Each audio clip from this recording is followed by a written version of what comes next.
Assalamualaikum dan salam sejahtera dan bersama saya Ihsan Dahlia dan ini agenda awal ni. United Kingdom atau UK pada awal tahun ini pernah mencatatkan kadar inflasi 5.5% dan tahap itu adalah yang tertinggi dicatatkan sejak Mac 1992. Justru ia memberikan lebih banyak tekanan ke atas kos sara hidup.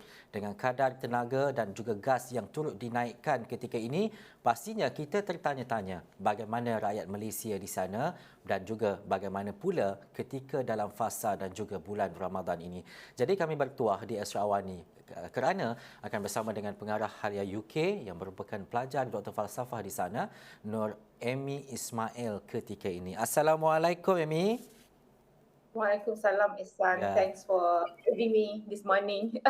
Baik, It's terima kasih dan juga salam Ramadan kami di Malaysia untuk Amy dan juga mungkin seluruh rakyat Malaysia dan juga muslimin dan juga muslimat yang berada di UK ketika ini. Tetapi pertama sekali kita nak melihat kepada bagaimana keadaan dan juga situasi di sana. Kita tolak tepi dahulu bagaimana menyambut Ramadan dalam keadaan yang mungkin di bawah mereka yang mungkin berada di bawah kadar kemiskinan dan sebagainya. Tetapi sebagai permulaan ini kalau Amy boleh ceritakan sambutan Ramadan itu bagaimana dan juga ketika ini kemeriahan ataupun bagaimana Amy bersama dengan rakyat Malaysia yang lain dan juga masyarakat Muslim di sana. apa tu Ramadan kali ni menarik bagi saya selepas 2 tahun kita lockdown. So kita Mhm. dah boleh sembahyang jemaah sama-sama, dah tak ada perjarakan saf. So ada 2 tempat yang selalu saya pergi bersama rakyat Malaysia. Of course kita pergi Malaysia Hall because lepas 2 tahun ini tahun yang diorang buka balik Malaysia Hall. And then every night kita ada lebih kurang, memang ramai lah dekat Malaysia Hall tu, lebih kurang macam 100 orang setiap malam. And then lagi satu tempat yang saya selalu pergi dekat dengan rumah saya, masjid London Mosque, maksudnya macam masjid yang terbesar lah dekat London. Itu lagi ramai, you have this feel macam dekat Mekah because daripada everyone from all over the world sampai kita kena solat dekat luar. So sambutan dia sangat meriah and then saya rasa dia bagi saya lah personally lebih meriah dekat Malaysia. Yes. Dan juga Amy, suasana mungkin ketika ini bagaimana? Kita tahu COVID-19 kalau di Malaysia pastinya pemakaian pelitup muka itu masih lagi diteruskan. Kalau di masjid juga begitu walaupun jarak dalam saf itu telah pun dirapatkan. Tetapi suasana di UK, di London itu bagaimana Amy ketika ini? Okay, kalau you datang dekat London ni, you hardly see people wearing mask anymore. Hmm. Even dekat masjid pun dah sangat tak ada. Cuma people like us, or maybe you know just being Malaysian, bila tengok berita semua orang pakai mask juga dah a bit more conscious about it. So saya tetap pakai mask tapi jarang-jarang. Um, Jarang lah, susah nak nampak orang pakai mask dekat London ni sebab saya duduk dekat sini kan. So yeah, dia dia sangat dah macam biasa dah. Hmm. Um, London. Ya, Yeah. dia dah kembali. Itu suasana yang pastinya seluruh dunia dan juga seluruh negara mahukan. Tetapi Amy, ini antara fokus penting untuk kita bicarakan dan juga untuk kita diskusikan berkaitan dengan 3.3 juta umat Islam di UK dan juga dianggarkan lebih 50% populasi Islam di UK hidup di bawah kadar kemiskinan dan juga kos hidup meningkat sehingga ada laporan menyebut mereka terpaksa mencatu penggunaan elektrik contohnya dan ada yang terbaru tidak mampu untuk menyediakan keperluan dan juga juadah berbuka puasa. Adakah itu realiti sebenar walaupun kita gah dengan big bandnya ataupun gah dengan suasana ataupun nama London itu sendiri, tetapi di sebalik cerita itu inikah realitinya suasana dan juga keadaan itu? Uh, Bagi saya, kita ada restoran. So kita ada banyak sangat terima permintaan.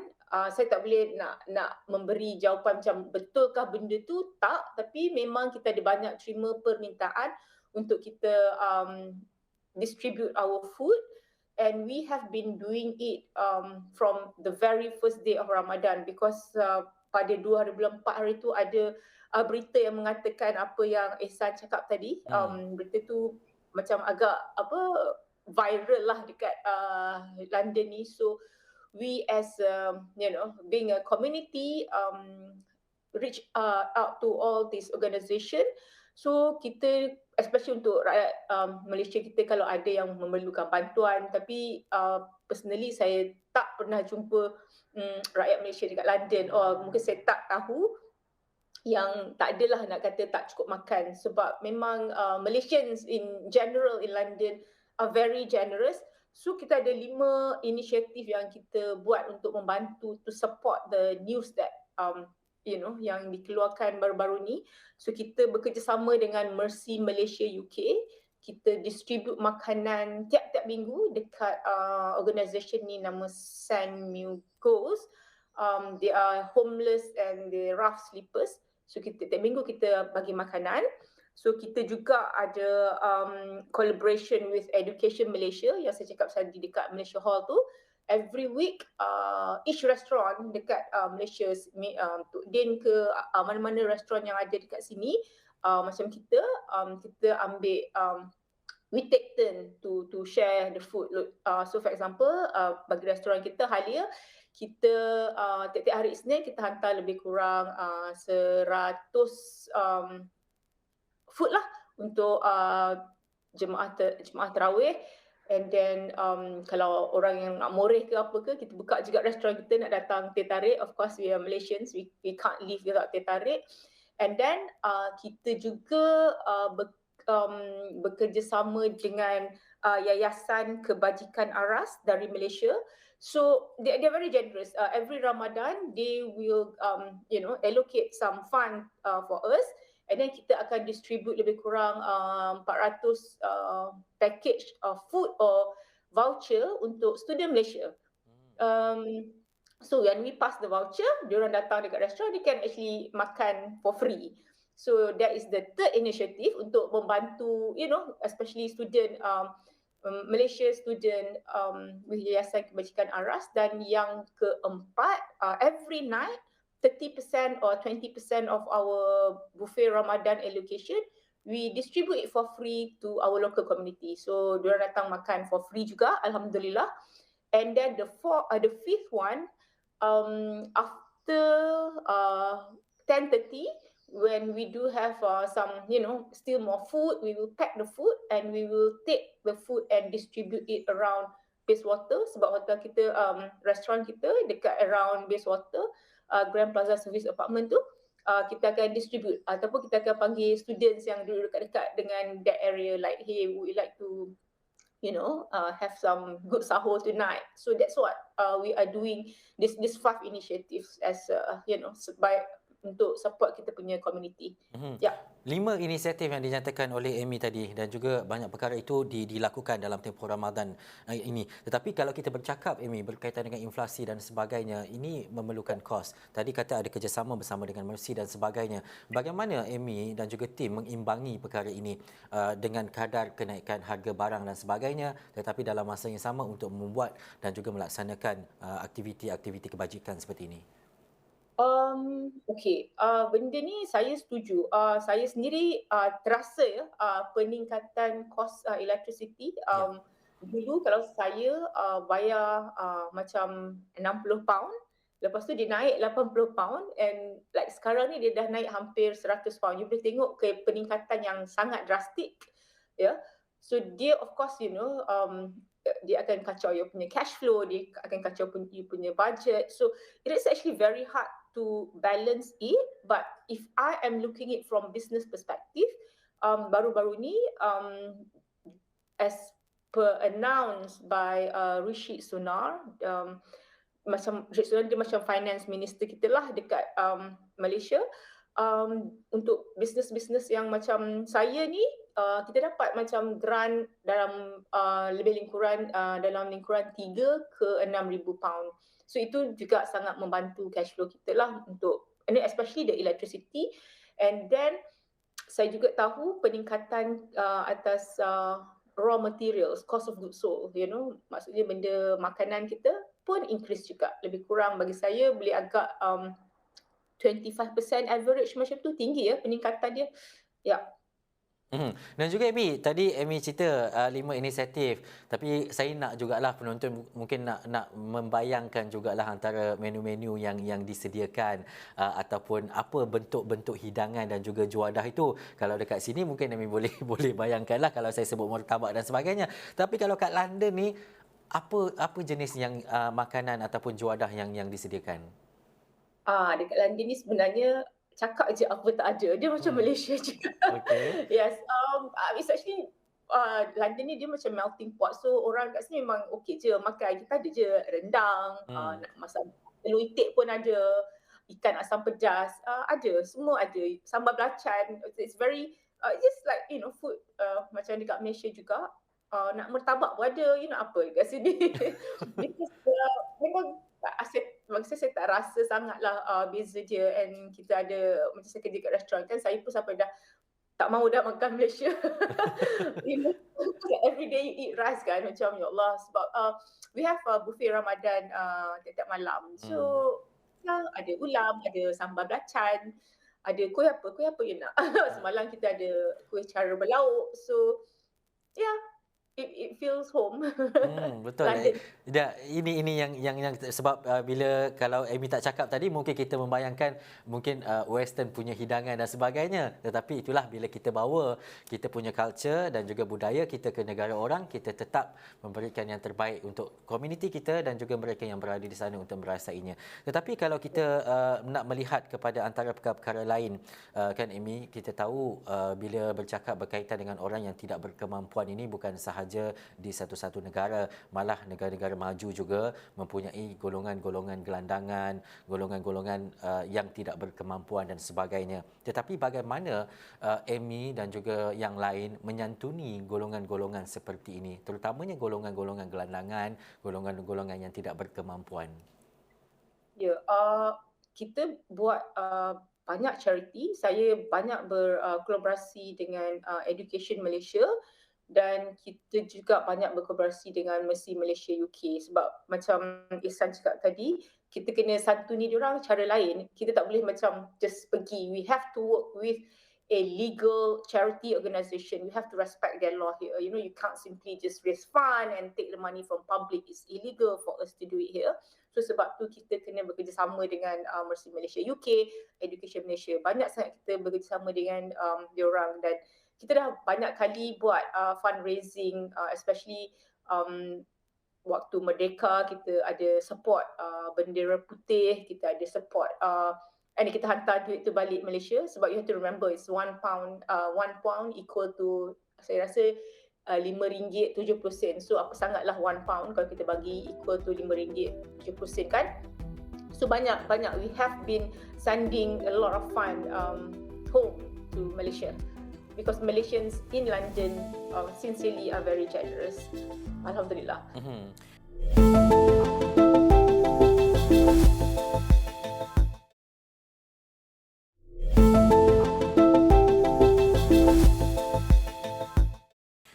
Amy berada di sana dan juga Amy juga melanjutkan pelajaran sebagai dalam Doktor Falsafah. Tetapi kalau Amy sendiri melihat sebagai seorang warga negara Malaysia yang berada di sana, tetapi bagaimana survival pelajar-pelajar yang berada di sana, contohnya pelajar-pelajar Malaysia khususnya yang beragama Islam dan sebagainya, daripada kadar mungkin kenaikan tarif elektrik dan juga gas, tetapi dalam masa yang sama bagaimana kebergantungan dan juga kebersamaan itu dalam memastikan bahawa perkara ini dapat diselesaikan bersama-sama, kita membantu mana yang memerlukan.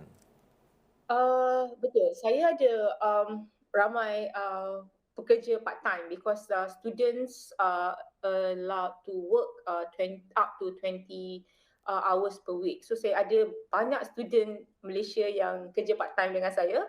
So of course they eat whatever they want for free.